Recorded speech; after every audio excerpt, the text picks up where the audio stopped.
I would like to defend the Latin program. I think that, again, that's a higher caliber of student than perhaps some intro classes, but I'm biased, obviously. I just had a comment more so, Joanne. It concerns me that we have a woodworking class for women. Actually, we're segregating out women. Believe it or not, that came out of a series of workshops sponsored by the state as to how to get more girls involved in the CTE program. And there were studies done, and it was, I believe, checked out by all kinds of legal advice that it was A-okay to do because it's a way to have these girls focus on something that they wouldn't be able to focus on in the way the traditional classes. As part of our Perkins grade application, we actually have to report how many students are in non-gender dominant courses as part of our Perkins application. So the number of boys in foods, the number of girls in engineering courses and whatever.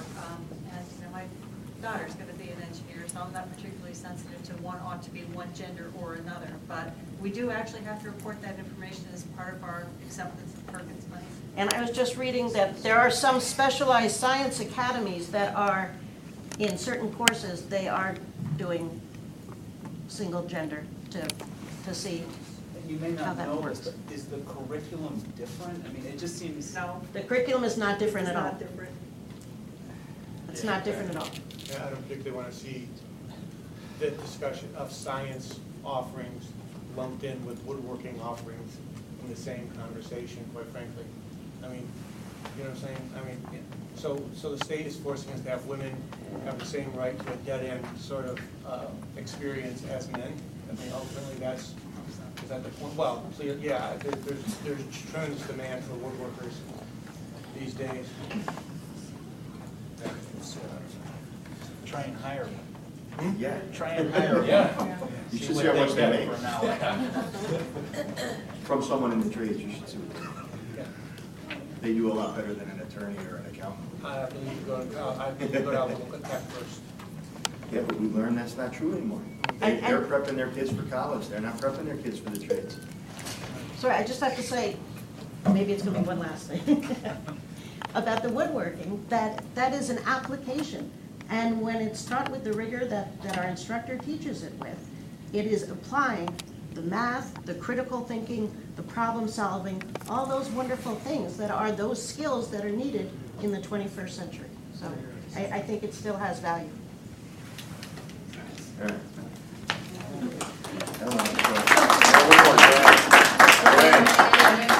One more. Oh, sorry. Sorry. You're not off the hook yet.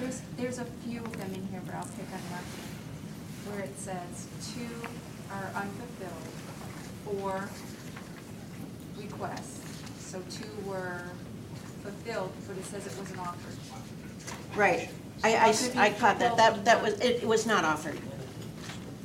It was not offered. So I don't understand why that number's there. I caught that when I was just sitting Combined like back. with another class? No, it just was not offered. They worked out the schedule, they probably had to swap out another course at the last minute. And you know, another aspect of everything is, you know, if we have teachers who retire who were the dynamic or popular marketing teacher and that teacher is no longer here, you know, then students don't go. I mean, selling the courses is really marketing in and of itself. Thank you. Transportation propane fuel.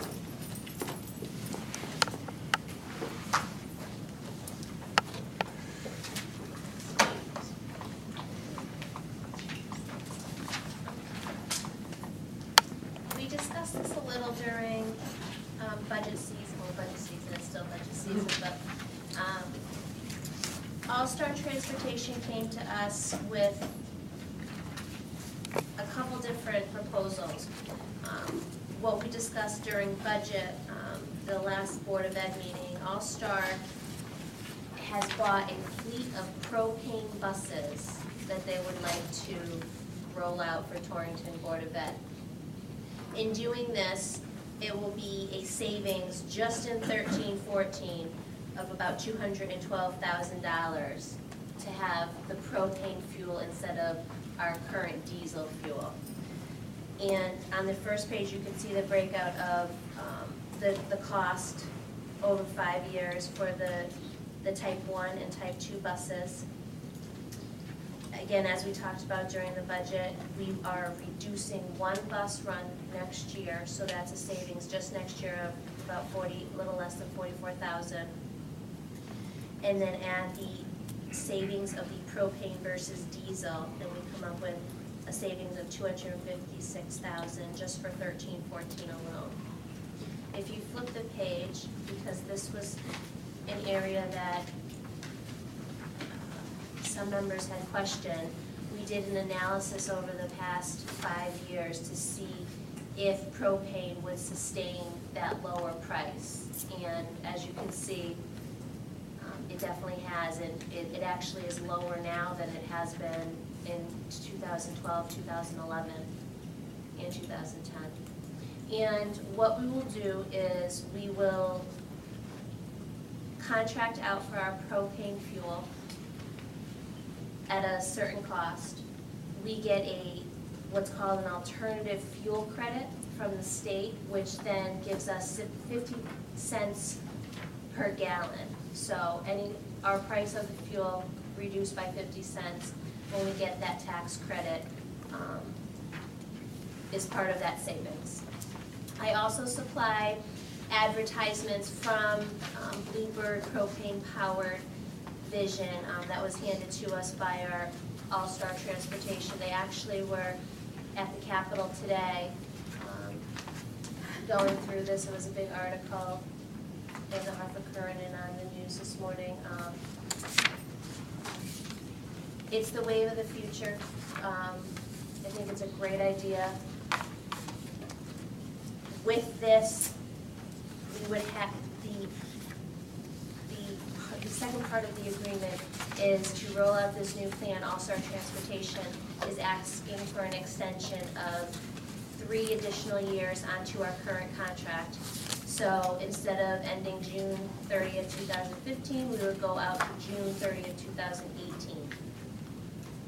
It would be 2.5% increase each year, which is actually a lower increase than we've had over the past 5 years from All-Star. And the contract we will discuss at the consent agenda, but that's also in your board packet. Anything that I'm missing? Well, no, we as a board took these savings in the budget. Correct. We took the fuel savings and we took the additional bus savings. So this is kind of we've already decided to integrate this into the budget. So this is just additional information under the discussion, and it's going to be voted on under our action items. So this was kind of just a FYI. This was the information we were given during budget, and we're going to vote on it, hopefully in about 25 minutes. Okay. All right. 3-year budget.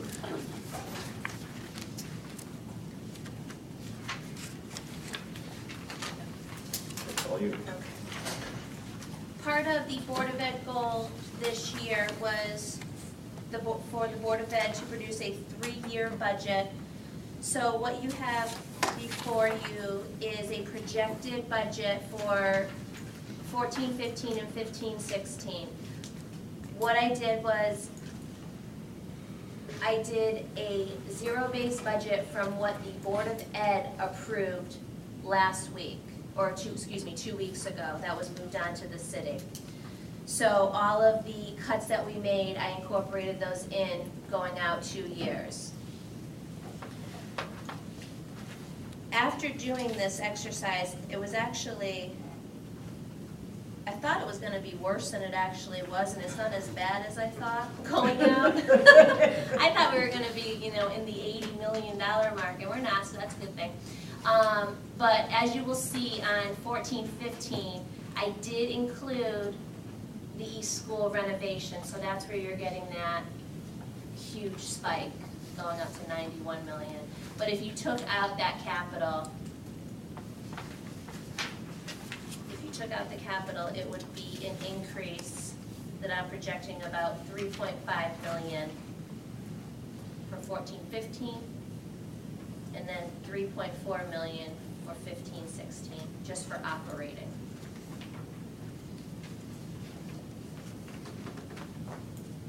And I will bring this to the city on Tuesday, so they have this also, but we wanted to show you before I went to the city at our meeting on Tuesday night.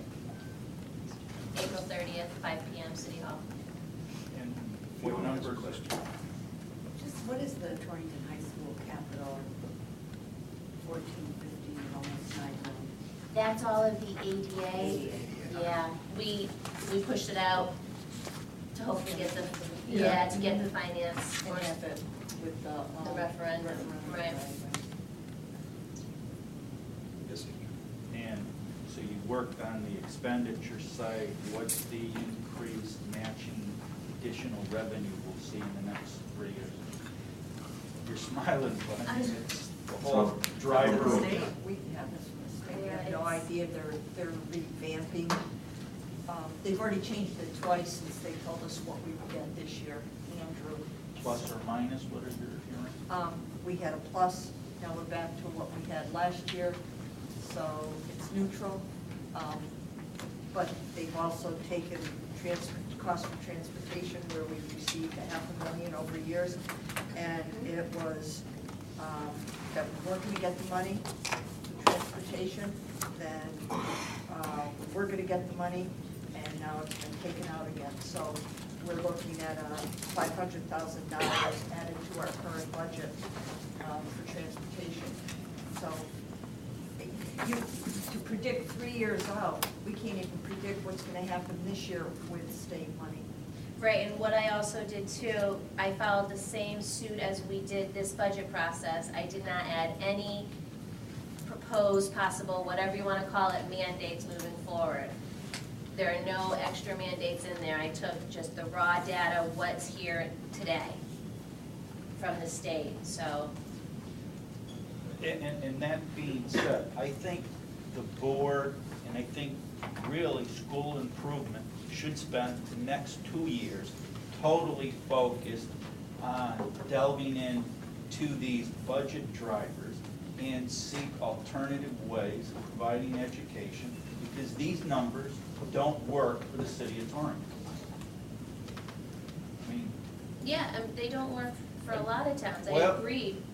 they might work for Greenwich or some town, or Avon, but they're not working Right. for Torrington. And I think we shouldn't be spending valuable school improvement time, I think, on working on one course, so-called, when we need to look at really how we can match expenditures with revenue and how to, I think it's a full-time commitment of the board. I don't know if it's school improvement. I would rather see the whole board, But but it'll probably be a budget issue, not a school improvement issue. well, Budget is I've money. been on budget, I understand how that works. I think you really need to go beyond what you do at budget and really start going into more depth with just how the schools run, how courses are offered, how teachers provide services, how we obtain goods and services. I think that's like just full-time board number one objective. These numbers, I mean, she's telling you, these are the numbers, and they're not sustainable for City of Torrington. That was the reason why I requested a 3-year budget, was to show that what our contracts are gonna do to us. Right. And we have to look forward, because And we need to spend every waking board time analyzing how we can combat this. yes, sir. Danielle, does this assume normal rate of retirements where you're losing top salary and bringing people in? Yeah, I just did my standard 10. Okay.